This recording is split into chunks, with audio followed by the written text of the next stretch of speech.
Hey everybody, Ed here with the Digital Digest, and today I wanted to share an update on my experience with the Nvidia Shield tablet. This $300 8-inch Android tablet runs KitKat out of the box, but as of November 18th, Nvidia has delivered on their promise of an over-the-air update to Lollipop version 5.0 of the Android operating system. So take one last look at what KitKat has to offer in terms of what the UI looks like, in terms of how dark everything is with regard to the menus. And let's go ahead and just jump right to the actual update itself. And I am going to take you through the full process. We're going to go start to finish. You can see right here a little bit of the description from Nvidia about this update to this Tegra K1 powered device, which many would argue is very similar to a Nexus device, even though it is not branded as such. You can see basically just pointing to the fact that the new 5.0 update to the software brings a full new refresh to the UI as well as notifications, and it's just a completely different experience, even though it's still built on top of what makes Android so successful across so many different devices for different manufacturers. Also, Nvidia pointing out that they've now opened up their Grid cloud-based gaming network to everyone. So no longer do you have to have an optimized connection or essentially a great connection to actually play on the Grid, which is another incredible value for this device. So let me go ahead and start downloading the actual update, because I'm going to take you through, as I said, the whole process. Also an update to the Direct Stylus, the pen that's included with this tablet. They've updated some software. They've given you the Nvidia Dabbler version 2.0, which basically, again, a revamp of the UI here as well. So trying to, I wouldn't say give new life, but repurpose the stylus and give it, I would say, enhanced value, like everything Nvidia does with this. Other features noted at the bottom: USB-Y cable support, charge your Shield tablet when using Ethernet in console mode with a micro USB host on the go Y cable, enhanced console mode with 4K output support, so that should be really impressive to test out, improved charger compatibility and performance, and optimized GPS functionality. So let's go ahead and start the download, and I'm going to expect this to take some time. Inherently, that's the way one of these updates, any of these updates, will actually go.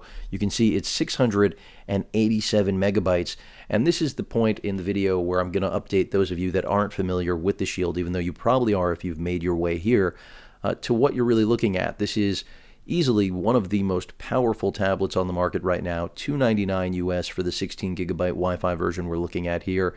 You've got Bluetooth, GPS, no NFC, no wireless charging, unfortunately. But 5 megapixel cameras on the front and back of this device, great front firing speakers, HDMI out for video output. I just mentioned the 4K video output that's being basically packaged into this Lollipop update. And then now we've got Lollipop before even other Nexus devices like my Nexus 7, which is still sitting and waiting for an update. When you look at Wi-Fi performance, this is a dual band device. There have been some complaints. I personally have had exceptional performance when it comes to Wi-Fi. On the build side, though, I have had some issues. I do have a crack in one of my corners. I'm going to have to RMA this unit with Nvidia soon, which, as far as I know, has been doing a great job exchanging units, but I'm not sure that they're actually addressing any actual material fix for the problems. But you can see how quickly this is grabbing this update, and I am nowhere near my router. Brightness on this device all the way up 100% for those of you that missed it before. Again, another last look at KitKat as it goes. And this is a good transition. For those of you wondering what things are going to look like, I've got right here the Nexus 9. And the Nexus 9 I've already compared to this device.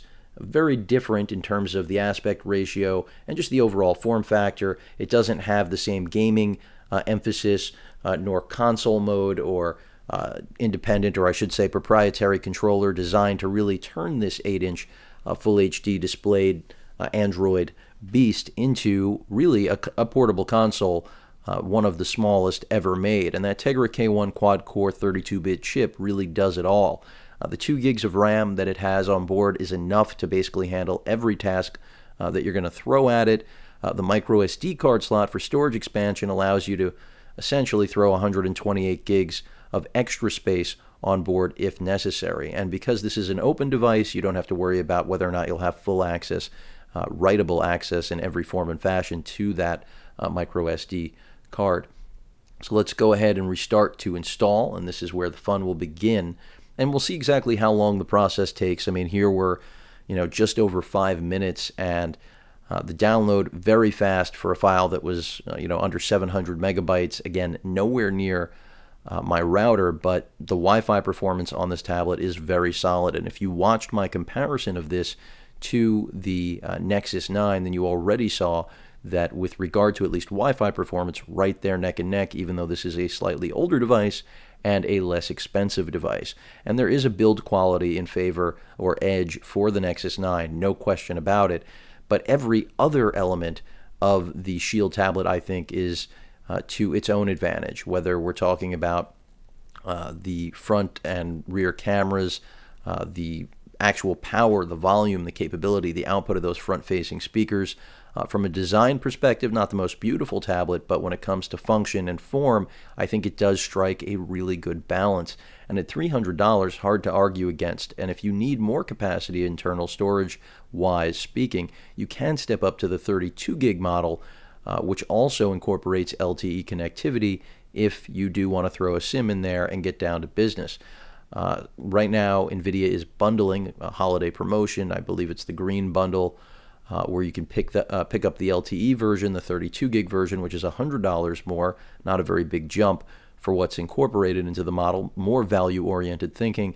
And you also get, I believe, 4 free games, all optimized Android Tegra optimized games for the Tegra K1. Now, this is a different K1 than you'll find in the Nexus 9, but as far as my experience goes, this is still one of the most powerful processors on the market, even though the 64-bit K1 in the Nexus has been getting a lot of interest. There's no question that the Nexus has, some limitations, some drawbacks, especially if you are true to maintaining a 16 by 10 or 16 by 9 format for media consumption, as opposed to the 4 by 3 aspect ratio that so many seek for that not only iPad experience, but more traditional reading experience. And it does change the way the surface area of your desktop space is utilized. No question, do a side-by-side. I've done them for many of you. You've watched them already, and you've seen the way that things get formatted differently, sometimes better, in favor of either ratio. But when it comes to, again, the Shield tablet, outside of its build quality, this is about as good a product at its price that I have ever seen. And when I say outside of its build quality, I'm only speaking to those cracked corners that I mentioned before. So now we're moving into Lollipop. Well, we're getting closer, as you can see, going through all of these updates and restarts. And Lollipop is going to revamp, as mentioned before earlier in the video, the way notifications look, the way everything looks. We're going to go from that dark look that Android has sported for years to a much lighter, much more, I would say, vibrant and cheery, airy experience, if there's any other way of describing it. And also, with regard to operation, there's a lot anticipated with the performance of Lollipop. And I can say already from my experience with the Nexus 9, much or most of that anticipation is warranted, because it really does perform exceptionally well. And we haven't seen it on other devices. Well, there are some other devices, some other Nexus devices that people have manually pushed, installed. Of course, as I mentioned before, the Nexus 7 somehow still has not received the update, which I find mind-boggling. At this point, it should be there, but it simply is not. I don't know if we're hanging here. This is quite a long time now. I don't see any updating happening, but I'm going to continue to hang with this. It was a large update, and the Shield, there we go, finally getting the updates.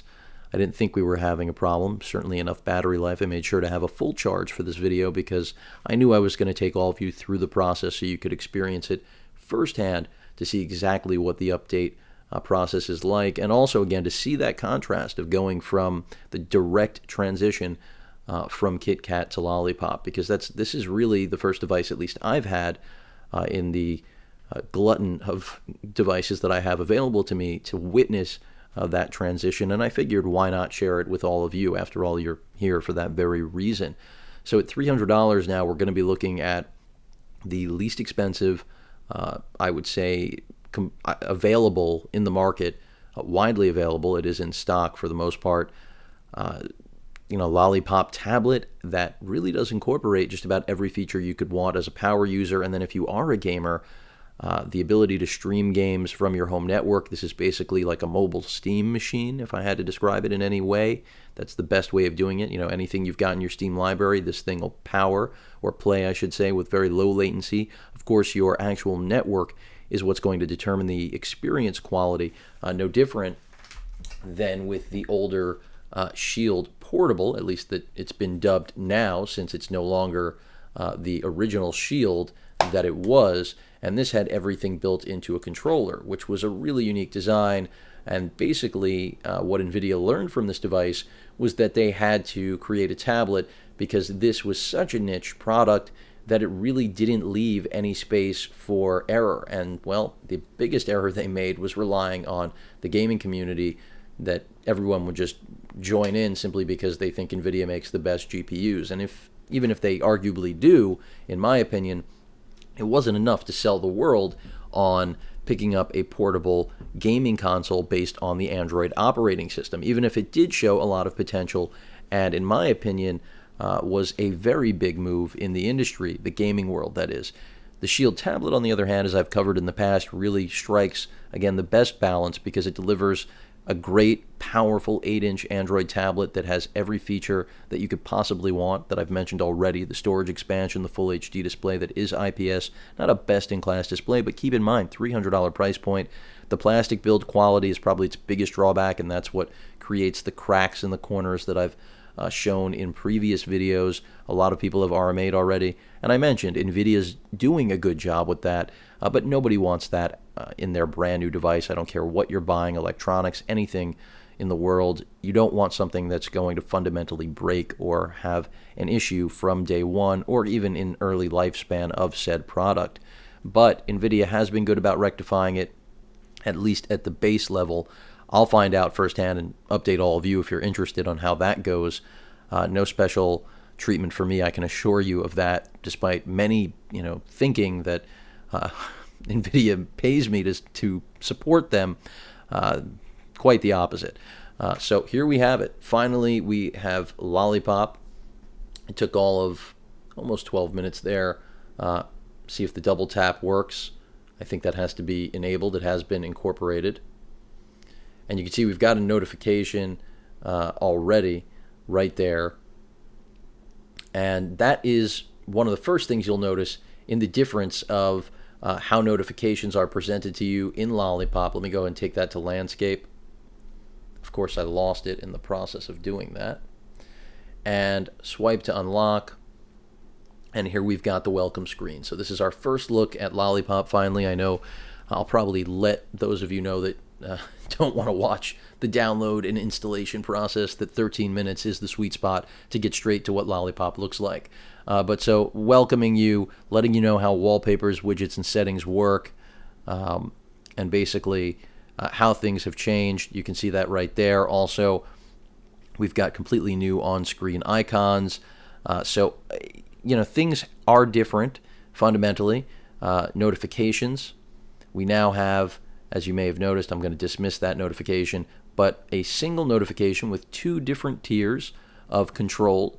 The first level gives you battery life, user accounts, because now we do have multiple user accounts across all Lollipop devices, even though many tablet manufacturers and phone manufacturers have incorporated multiple users into their devices on their own. It's now become a standard feature of the OS. We also have quick access to tools that we never did. Brightness control right there.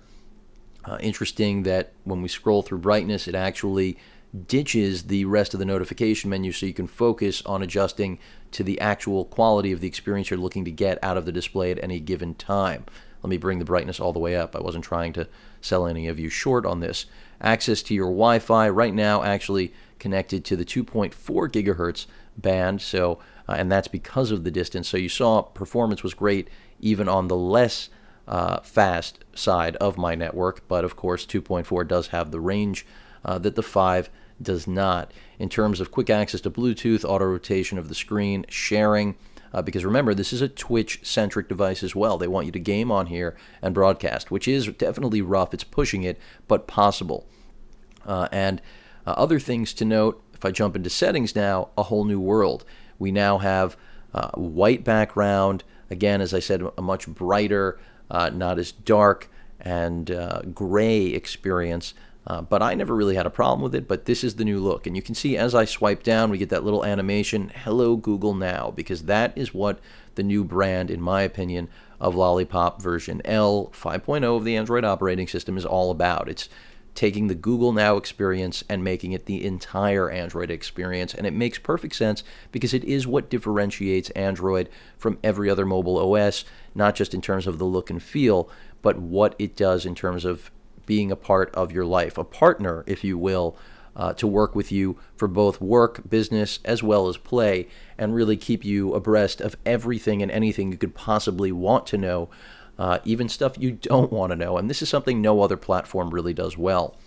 So, completely different look here, direct stylus. I did mention there is an update to it. You can see a lot of the different settings here, but I'm going to go ahead and pop the stylus out so that you can see exactly what that update incorporates. And there you can see we now have the Nvidia Dabbler, which I mentioned before has been updated. And, you know, the Shield tablet weighs in at less than a pound. You're looking at 14, I think 15 ounces. It's one or the other.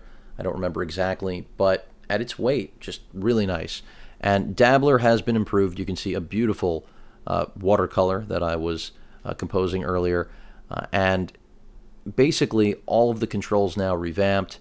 And in my opinion, as I'm trying to do something apparently that's not working, this is just a great added feature, added bonus. I'm not saying that an artist is going to want to pick this up, but I do think that what Nvidia has done on the software side, using GPU acceleration and allowing for that drip effect that I've demoed in the past of the paint actually running down the canvas that we're looking at here, it really is amazing. And of course, that'll be all based on the angle of the display. So you can see the paint slowly start to actually fall down the display because of the direction that we're working with. And basically, even though this is a passive stylus, you just have to change the direction, turn the head in order to use or utilize a different part of the nub, if you will, the tip of the stylus, to achieve finer or thicker lines, depending on what you're trying to achieve. You can see as I go around, I'm getting all different types. And this is something where as you work with it, you see, you get the different performance. You will feel, I would say, comfortable with the experience you're getting. And you can save it, do whatever you wish with it. Pretty cool. And just a complete revamp on software there. Of course, basically Lollipop is all about just giving you a quicker, I would say, more flexible platform for devices that aren't as power or processor hungry. So this was an optimization top to bottom of the OS, not just UI revamping, but also performance. And that's why 2 gigs of RAM is more than enough to deal with this. I'm not saying they're moving towards the Apple direction where 1 gig of RAM is powerful in someone's eyes, but this OS update really has taken on the form of handling every device that it has to be installed on and doing it well. Really a unifying update, the most of any for the Android platform.